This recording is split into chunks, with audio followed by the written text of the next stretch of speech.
kill. You work for, basically you earn what you have. And I think that, it was confusing to me because when he mentioned that free market capitalism and that concept would end poverty and, all of that, it just won't. seems somewhat, First of all, it's confusing because it won't. Right. That's really all it is. Yeah. And that's what makes some of these things very tricky because he said a few interesting things, and we're talking about the last 100 years. So he said, over the last 100 years, society, he's blaming it pretty much on the residents that they have impoverished themselves more because they kind of rely on the government. That's what he's trying to say. The problem with what he's saying is sometimes it becomes confusing to so many people because they don't really think about the history of it. One is they were run by Spain until 1808, 1818 or something like that. Mm-hmm. So what's interesting is right after they gain their independence, he's starting from that point for the next 100 years. Yeah. And it's very, very unfair for him to think that these residents need to pick themselves up and figure it out right from the beginning, when they just literally have to figure out how to walk outside and feed themselves. And look at what happened over the last 100 years. And he'll cover a few more things in the last 30 or 40 years. I always say, you might have heard me say this over the years we've trained, is how much things have changed since the 1960s. So the one thing I wish he would have covered, especially because they're talking about the trust issues, like you were saying, is the world has grown faster over the last 40 years than it did prior to the last 400 years. So when he's saying it's a 100-year gap, it's just not fair. And he'll cover some about world poverty and 40%, 95% to 5% or something like that. But the world has changed so much, and it had grown and developed so much over the last 40 years because of technology. So it's very interesting. And like you said, it can be very confusing. But when I listened to it the first time, and through some of our texts, I was like, nah, he's not playing that game on me. He's not paying attention. But it's always interesting, and I think it's pretty funny that I feel like he's blaming it on the citizens. So let's see what else where he's going with this. If we consider the history of economic progress, we can see how from year zero until around 1800, the world's per capita GDP remained practically constant throughout the reference period.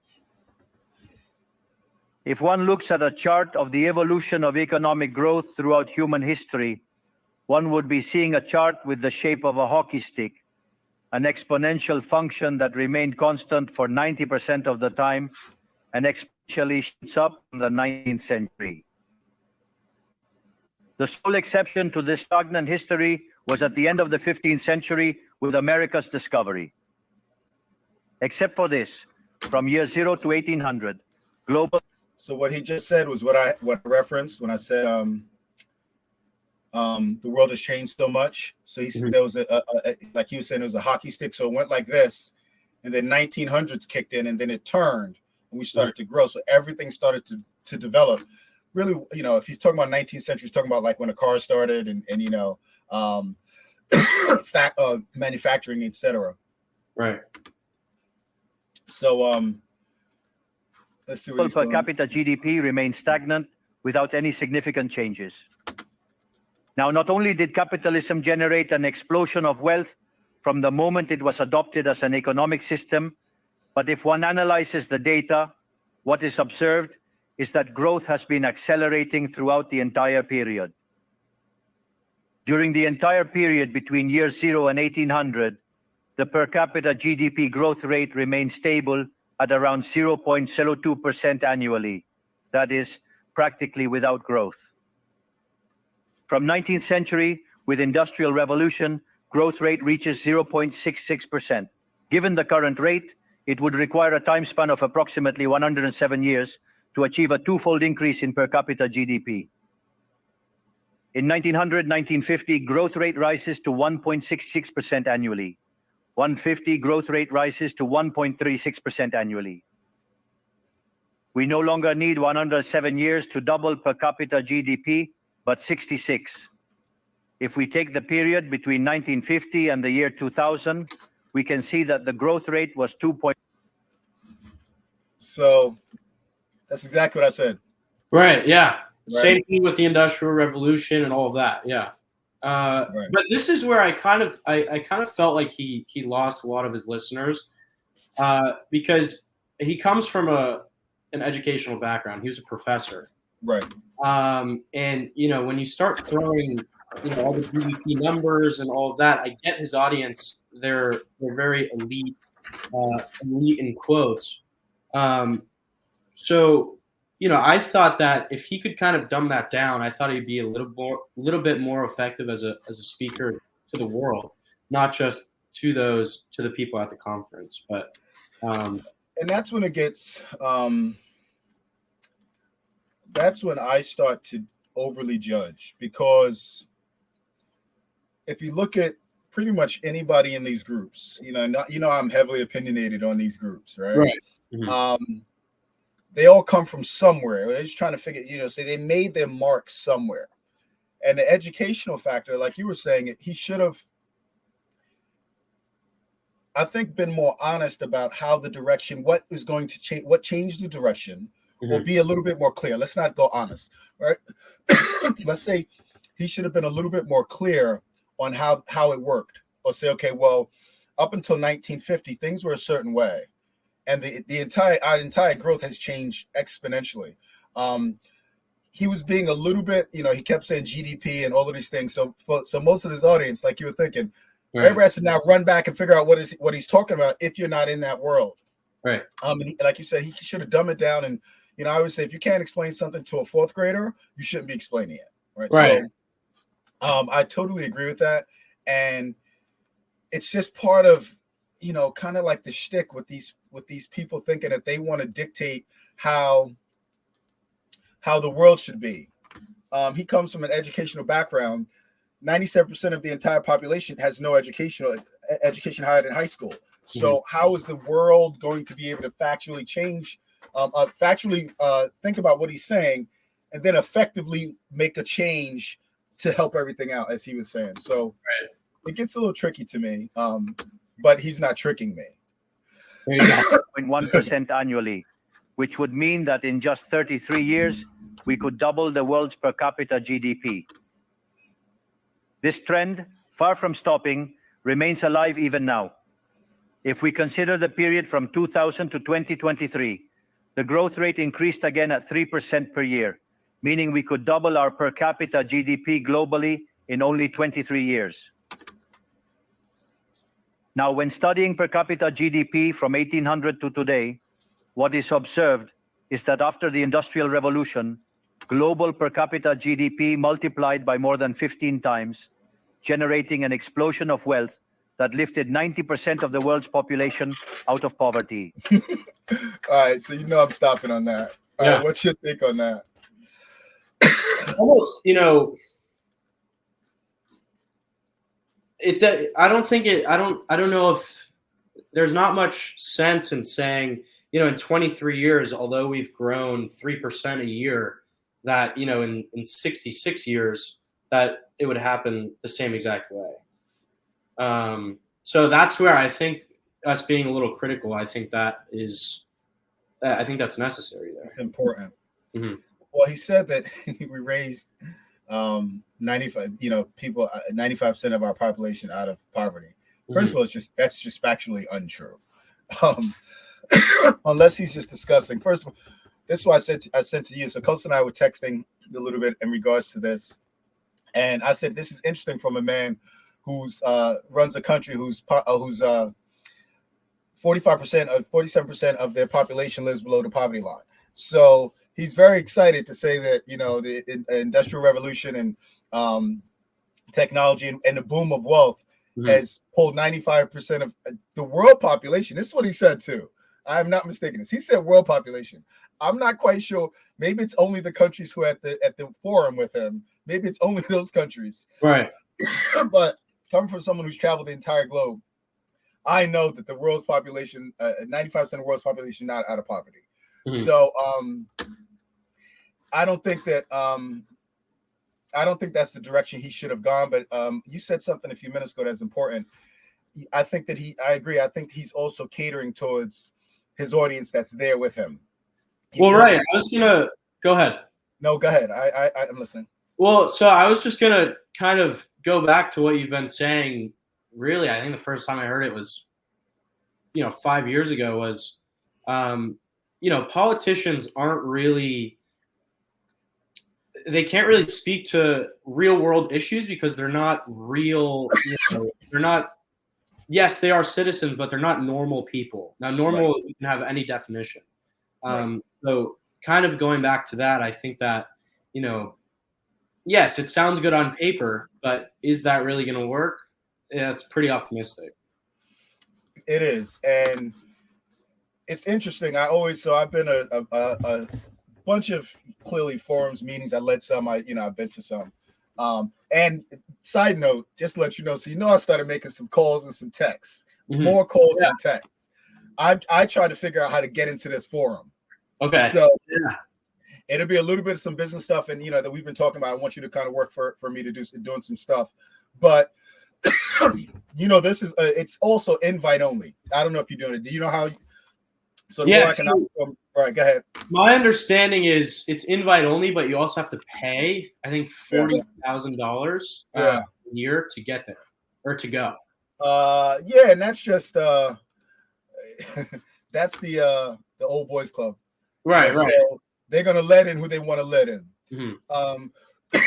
But as some famous rapper who I can't remember said, I know some people who stole some stuff. So so I'm gonna kind of start putting some things together because it'd be interesting to get excuse me, even a young mind like yourself is very, very important to kind of start getting involved in things like this. Definitely. Because as you referenced, I always say like normal people are not normal. Famous people are not normal people. The world that he's revolving in right now is not helping you and I or anybody else trying to kind of get a grasp of what he, how to move for their next 15, 20 years. Mm-hmm. But your interest and your understanding of what he's saying or what potential he's thinking about would be really, really cool to be involved in this at a really early age. So let's excuse me. He definitely makes me laugh a lot. Yeah. We must never forget that by the year 1800, about 95% of the world's population lived in extreme poverty, while that number dropped to 5% by the year 2020, prior to the pandemic.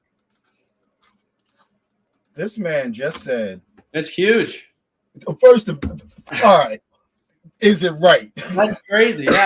Yeah, we got to fact check that. He just said before the pandemic, the world is down to 5% poverty. Mm-hmm. That's what he said. Right. I'm living in a little bit of a bubble, maybe. But you're not convincing me prior to the pandemic. The problem I have is this.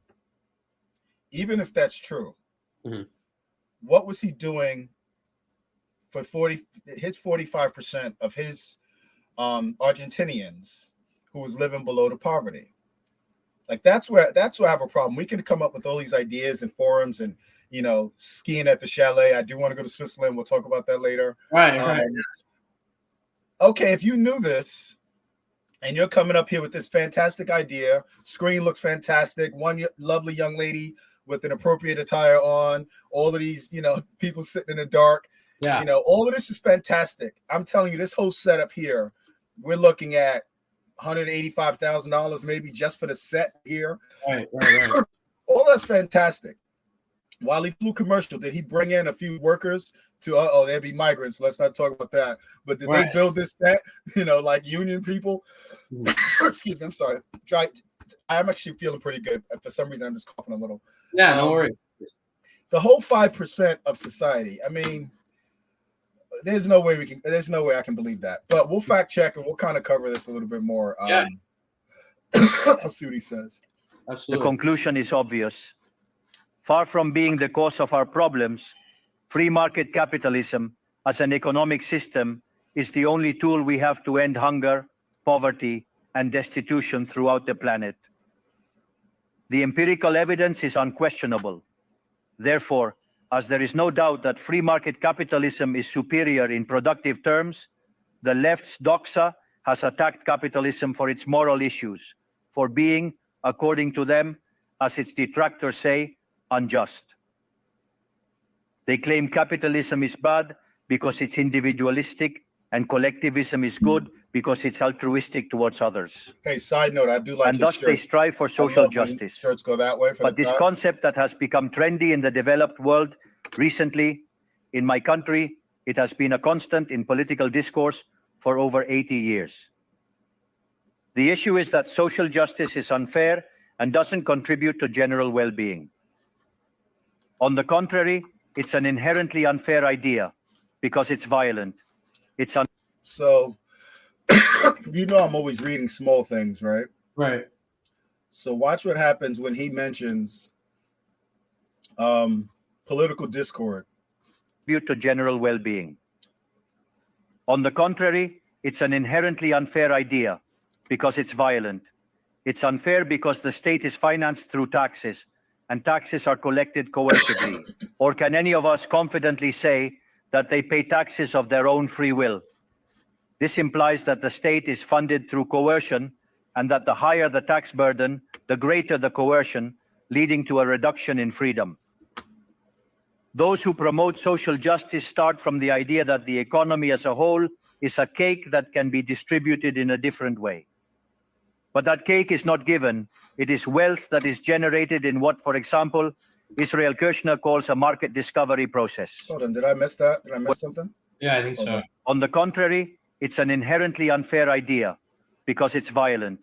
It's unfair because the state is financed, but this concept that has become trendy in the developed world recently, in my country, it has been a constant in political discourse.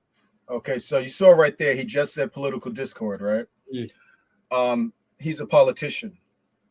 Right. And I'm watching body language as well. One is I'm not a huge fan. I was going to say this earlier.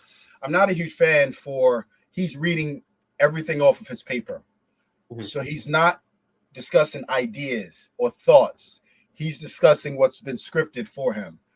So I'm not a huge fan of that, especially when you're talking about the people. This is supposed to be how to make the world a better place. So right as he's talking about this, watch what he does next. When he's talking about politicians, watch the first thing that he does right here. For over 80 years. I couldn't see it. Bingo. See that? Can you see it? No, I can't. Oh, hold on. Sorry. So I'll go back a hair. The issue is that in my country, it has been a constant in political discourse for over 80 years. The issue is that. So he just reached for his face. He fixed his glasses. Those glasses didn't bother him. That's a sign of whatever you're thinking. You just read something and you're thinking about it. It's impacting you some way. One is if you're a politician and you think over the last 80 years that it has, politics has influenced pretty much what you're talking about. You're part of that situation. So that's why I'm not a huge fan of him just really reading, just straight reading it. I think that he should be doing a little better job with just putting his ideas. If he's really into these ideas, stay connected with people a lot more. I mean, hundreds of thousands, maybe millions of people are going to watch this at some point. Yeah. I've seen him look up twice. So what are you saying by that? Are you saying he doesn't completely believe what he's saying? Exactly. Or is it okay? All right. Exactly. It's the comfort behind.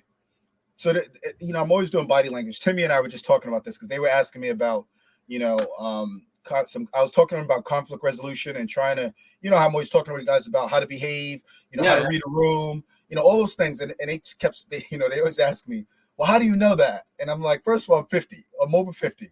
Experience. Right. And I lived a lot, right?